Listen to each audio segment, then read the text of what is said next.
aux tâches ménagères, réduite à s'occuper des enfants ou à se soumettre aux caprices du mari, ces signes précurseurs marquent à la peau et forgent très tôt l'esprit. Moi, on me dit toujours d'être soumise parce que je suis une femme. On est éduqué avec ça, dire que la femme d'abord en Afrique, c'est la soumission. Écrasée par les travaux champêtres dans le milieu rural, handicapée par les charges de la maternité précoce, battue, violentée, réduite au silence dans un état de subordination totale, on formate déjà la personnalité pour être dévouée à la servitude. Le matin, par exemple, je voyais mes frères se lever, se laver, partir à l'école sans rien faire. Contrairement à moi, on me demandait toujours quelque chose de faire. Par exemple, laver la maison, balayer la cour, les corbeilles de la maison. Quand on grandit avec cette idée d'infériorité, ça bloque déjà tout. Peuplant l'informel, gagnant des revenus faibles mais supportant à bout des bras les familles nombreuses, et qui plus est pour celles qui ont fait des études discriminées à leur lieu de travail ou n'occupant que des strapontins. Ça se prolonge jusque dans l'administration. Quand vous êtes dans une institution, quand vous êtes femme, vous êtes mise derrière les hommes. Même si vous avez les mêmes compétences, même si vous avez les mêmes formations, on privilégie toujours l'homme par rapport à la femme. On le voit, la jeune fille qui devient femme, épouse et mère en Afrique, traîne en grande majorité ce stéréotype de sexe faible ou de citoyenne à part, dans des sociétés incapables de se défaire des préjugés et autres pesanteurs socio-culturels qui s'opposent au développement du leadership féminin. Le tabou, il reste toujours, surtout en zone rurale. Il y a la maternité qui nous bloque souvent, le mariage, la famille, l'enfant et tout. C'est vrai que ça bloque souvent. On dit généralement, même quand une femme réussit, on dit elle est comme un homme. C'est donc la persistance de ces préjugés rétrogrades qui a motivé des filles et des femmes guinéennes à mutualiser leurs moyens pour agir ensemble par le biais d'une coalition afin de défendre in fine les droits sociaux des femmes et promouvoir leur leadership. Pour qu'une femme soit vraiment à mesure de répondre à ses obligations vis-à-vis de son pays, il faut avoir l'instruction, il faut avoir les capacités d'analyse, il faut cultiver en soi un leadership vous permettant de contribuer de façon positive dans le débat national. Depuis novembre 2012 et sous l'impulsion d'une dame battante et engagée, Mme Yansane Fatou Baldé, des filles et femmes modèles dans leur secteur d'activité se sont retrouvées pour créer la plateforme COFEL, la coalition des femmes leaders de Guinée, un regroupement de 5 ONG. Nous avons connu nos mamans qui ont fait leur temps, qui vont maintenant vers la retraite. Nous sommes là et nous allons prendre de l'âge et nous allons quitter la relève. Il fallait vraiment trouver un espace. Donc j'ai décidé de rappeler maintenant des femmes plus jeunes que moi. Je vous prie d'être avec moi et de m'accompagner pour qu'on réussisse. Parce que la porte d'entrée de la vie de femme, c'est d'abord la petite fille, l'adolescente et ensuite la vie de femme. Alors nous avons dit qu'il faut investir aux plus jeunes filles, à leur plus jeune âge, pour en faire des adultes qui sont capables de discerner ce qui est bien et ce qui est mauvais pour leur épanouissement. Pour relever ce défi majeur, les filles et femmes leaders, membres de la COFEL, ont fait de la protection et de la promotion des droits socio-économiques et politiques des femmes le socle de leur stratégie d'action à travers l'information, l'éducation, la sensibilisation et le renforcement des capacités de la jeune fille, de la fille et de la femme. Et depuis, la jeunesse et le dynamisme des membres alliés en compétences, anticipation et proactivité, ces atouts ont permis à la COFEL de déployer une palette d'activités allant de la mobilisation sociale à la formation au civisme et à la citoyenneté, en passant par la promotion de la santé de la reproduction, la lutte contre les mutilations génitales féminines, les violences basées sur le genre, jusqu'à la riposte citoyenne contre des épidémies qui s'abattent sur le pays, comme ce fut le cas de la tristement célèbre crise sanitaire Ebola. Une catastrophe humanitaire, sanitaire qui s'annonce, il faut que les Guinéens apprennent déjà. La solidarité fait partie de notre devise, il faut qu'elle soit pleinement vécue. Il fallait que les Guinéens aussi montrent à l'opinion nationale et internationale qu'ils savent être solidaires en cas de problème et qu'ils peuvent s'entraider. L'épreuve d'Ebola que la nature a imposée à la Guinée entre 2014 et 2015 a démontré toute la capacité de proactivité de la COFEL. Face à l'épidémie méconnue qui a déstabilisé le pays, la COFEL, en faisant preuve de leadership, a été dès le départ l'une des rares structures à être sur la ligne de front usant de l'arme imparable de la mobilisation sociale pour stopper la propagation insidieuse de la maladie. La COFEL, dès qu'on a commencé les activités de sensibilisation sur Ebola, s'est présenté spontanément au ministère de la Santé pour offrir ses services sans venir directement avec une demande de fonds pour faire ses activités. Et ça s'est fait à plusieurs reprises. Je me souviens très bien quand Fourekaria est rentré dans une phase très active dans l'épidémie. Les membres de la COFEL ont sillonné plusieurs sous-préfectures de cette préfecture, aller jusque dans les villages, déposer des kits de lavage de mains, faire de la sensibilisation, distribuer du savon à toutes les communautés. C'était quelque chose d'extraordinaire. Et les choses que je raconte se sont même faites avant même l'installation de la coordination nationale Ebola. Quand nous avons mis notre riposte citoyenne contre le virus Ebola et que 2 jours après, pendant qu'on annonçait notre conférence de presse et qu'on allait envoyer nos actions, on a vu le gouvernement annoncer la mise en place du comité interministériel de riposte Ebola, nous étions soulagés. La riposte citoyenne contre Ebola a été une piste majeure de la stratégie d'action de la COFEL. Cela s'est traduit par l'organisation d'un téléthon pour mobiliser des ressources d'urgence et surtout par l'identification et la formation de 600 femmes actrices communautaires évoluant dans les préfectures de Koya, Fourekaria et Kindia. Avec cette formation, je m'engage à user de tous mes efforts pour convaincre les gens qui sont dans la réticence. Surtout que je suis membre d'un groupement de femmes. Donc je ferai tout pour sensibiliser au niveau de mon groupement qui se trouve dans la sous-préfecture de Friguiagbe. Chacune d'elles va faire 8 causeries par mois, donc à raison de 2 par semaine, et à des endroits différents pour toucher le maximum de personnes. Et c'est un élément pour évaluer l'impact du projet sur les populations locales. L'ONG COFEL vraiment est venue à temps parce que les gens résistaient beaucoup. Donc vraiment, quand nous sommes sortis aussi sur le terrain, vraiment ça a beaucoup aidé. On peut dire que l'Ebola est parti, mais les virus sont là, les microbes sont là. Donc nous allons toujours continuer à prendre les mesures d'hygiène, surtout se laver les mains, couvrir les aliments et tout ce qu'il faut pour éviter encore cette maladie. Des femmes formées, outillées pour passer le message dans les ménages et au sein des communautés afin d'endiguer la propagation du virus et vaincre la réticence et la résistance des familles et des collectivités. Visite à domicile, causerie éducative, rencontre de concertation élargie, assortie de distribution de kits d'hygiène à la radio-télévision publique de Boulbiné, dans les collectivités districts de Fourekaria, les ménages et foyers à Koya. L'action salvatrice a touché 24 000 personnes et mobilisé 150 animatrices dans des zones très affectées par l'épidémie d'Ebola. La première fois, Madame et son ONG est venue ici avec des kits.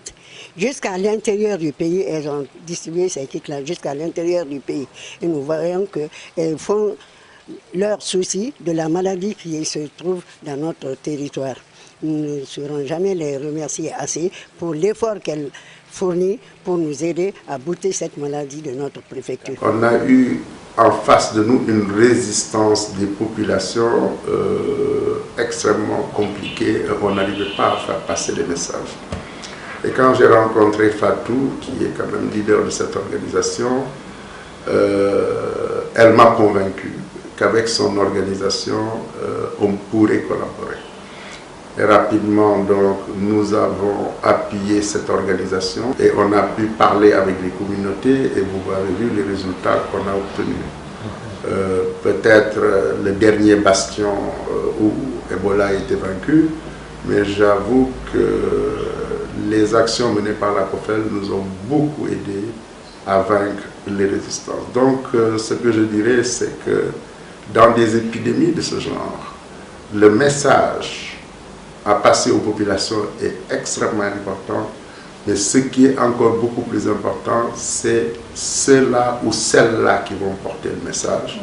Et c'est ça qu'on a réussi à faire à Fourekaria et dans les environs. comme vous l'avez entendu vous-même à travers les voix de ces mamans qui ont bénéficié de la formation sur la mobilisation sociale et la mobilisation communautaire, je suis impressionné. C'est ça qu'on recherchait. On recherche des actions, on cherche des réalités et on cherche surtout l'engagement et la motivation qui restent. Donc on se félicite de la collaboration avec COFEL et avec d'autres partenaires. Les bonnes pratiques d'hygiène qui doivent rester là-bas. Même quand on parlera plus d'Ebola, ces pratiques d'hygiène vont rester dans les mœurs, dans les habitudes des uns et des autres. La mobilisation citoyenne qui a supporté la dynamique de la riposte citoyenne à Ebola a impliqué des femmes issues des forces de défense et de sécurité du pays. La dynamique de leadership féminin a positivement impacté la démarche à travers la pédagogie du bon exemple. J'avoue que c'est une ONG que j'ai suivie à distance. Donc je pense que le fait de rassembler les femmes en uniforme, les femmes civiles de Koya, les donner un cours sur Ebola, je pense que c'est plus qu'un cours. Parce qu'aujourd'hui, quand elles vont finir tout de suite, elles vont être ces représentatrices dans les différents quartiers, dans les familles, dans les unités. Notre rôle, c'est de sensibiliser la population, par exemple, les femmes dans le quartier, surtout les femmes, comme on est dans les serrés, dans le quartier, et même la famille, comme on est mère de famille. Notre devoir est d'aider la population, ceux qui sont chargés, pour lutter contre cette maladie. Nous allons prêter beaucoup attention dans nos quartiers, dans nos villages, dans nos préfectures. Si réellement on voit une personne malade et il représente quelques signes ou bien quoi que ce soit, notre devoir, c'est d'informer. Sous le fond de tous les combats et pour briser le tabou selon lequel la politique est une affaire d'hommes, la COFEL a jeté son dévolu sur l'éducation citoyenne pour susciter l'engagement des jeunes et femmes dans la vie civique et politique du pays. Le challenge lié au scrutin présidentiel de 2015 a amené la coalition des femmes leaders de Guinée en partenariat avec le PNUD à œuvrer pour la formation, l'information et la sensibilisation des jeunes et femmes, acteurs clés du processus électoral. Une centaine de personnes venues de Kindia, Télémélé, Koya, Doubreka, Forekaria et Fria ont suivi la formation. Les jeunes sont généralement des acteurs très impliqués par rapport au processus électoral et c'est eux qui alimentent les partis politiques. Donc il faudrait que ceux-ci soient informés sur leurs droits, leurs devoirs par rapport non seulement à la citoyenneté mais aussi par rapport au processus électoral.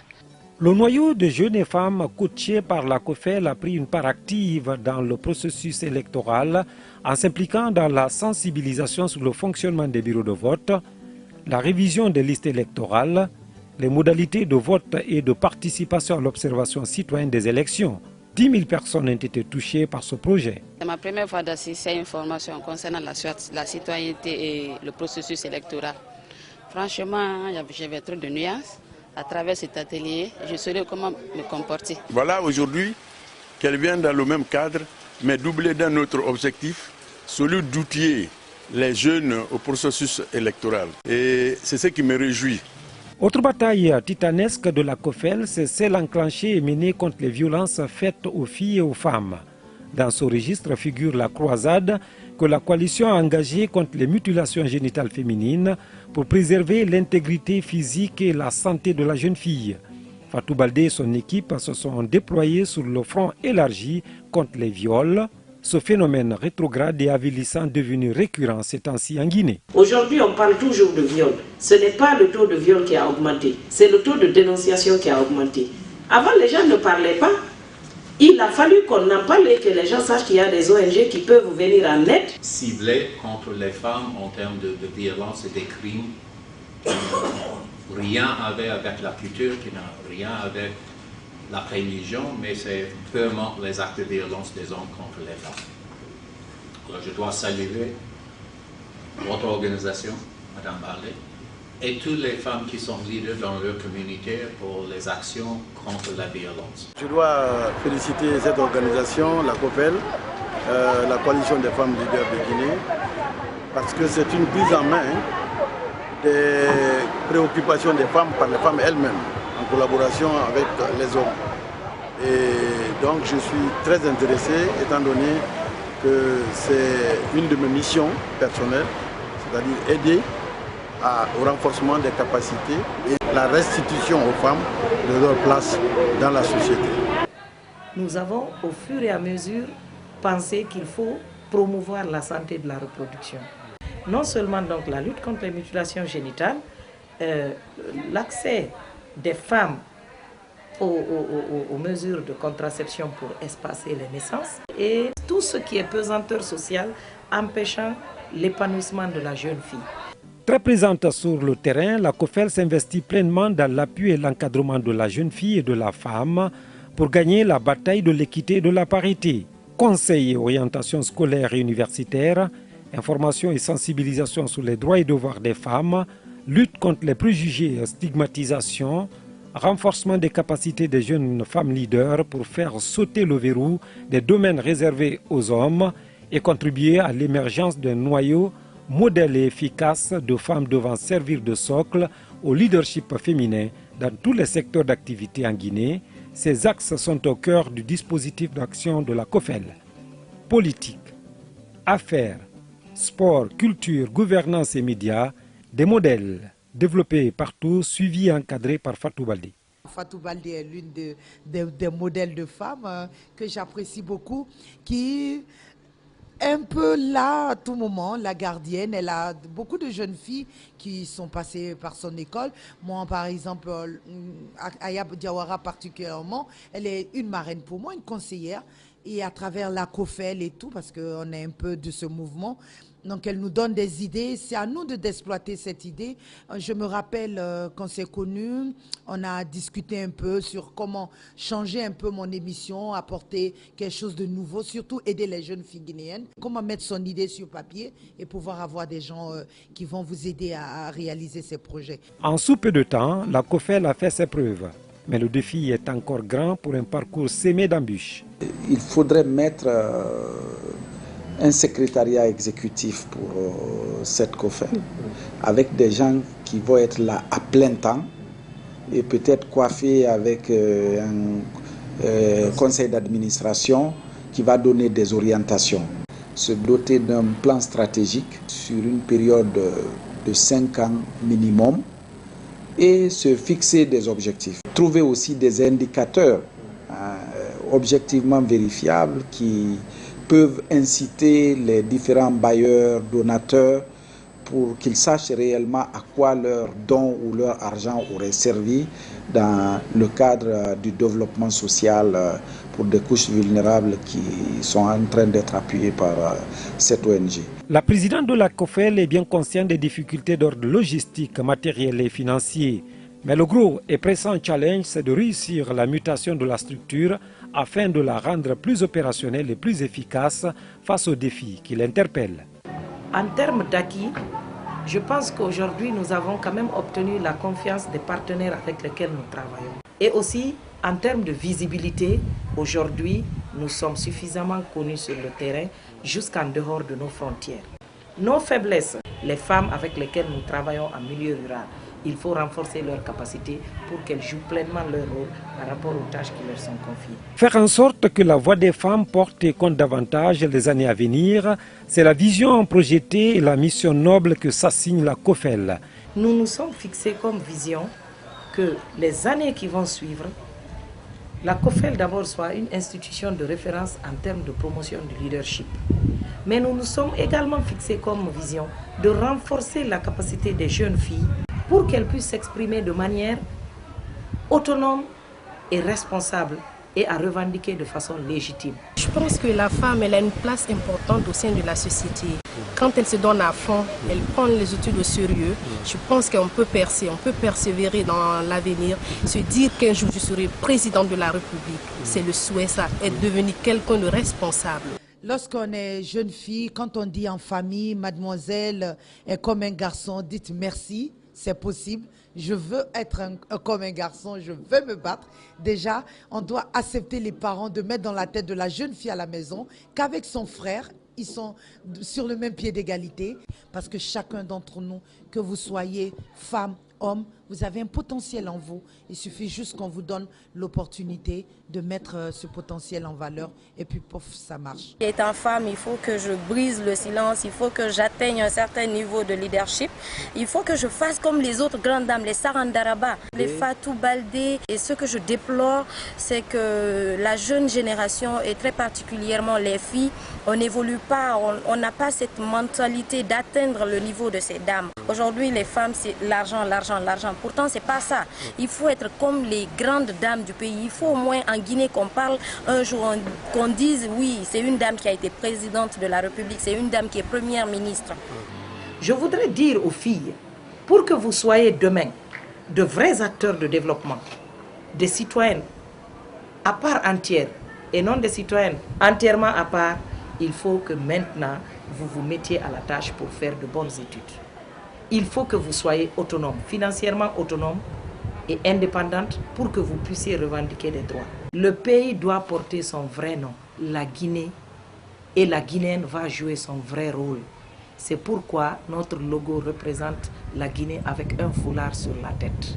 Alors on peut bien imaginer que les femmes qui sont les leaders, qui peuvent présenter une liste complètement des femmes pour assurer qu'il y a une présence dans les comités de quartier, qu'une femme peut être le chef de quartier, chef de district, que vous pouvez participer dans les comités communaux ou être même maire dans la région.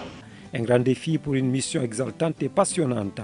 Il est indéniable, au regard du poids démographique et économique que représentent les femmes dans nos sociétés, nos pays ne peuvent aspirer à un développement harmonieux et durable que si on prend en compte les préoccupations de cette couche vulnérable. Il faut compter avec ces organisations et je pense qu'avec le leadership qu'elle a montré, avec l'engagement, avec son dévouement, c'est une organisation sur laquelle il faut tabler. Alors, nous sommes très contents de nos efforts avec cette organisation, avec les ministères. Et en effet, c'est dans toutes nos politiques de renforcer le rôle des femmes dans la société. Généralement en termes de corruption, en termes des autres choses, en termes d'éviter des conflits, les femmes sont fréquemment, ils sont mieux placées que les hommes. C'est un grand honneur pour moi d'avoir été choisi comme président du conseil d'administration de la COFEL. Donc cet honneur m'oblige aussi à donner une force de frappe à cette organisation et c'est ce que je vais faire. Il n'y aura pas de développement possible sans l'apport des femmes qui constituent la moitié de l'humanité. Exclure les femmes, c'est donc se condamner à ne pas réussir. L'adage le dit si bien, ce que femme veut, Dieu le veut.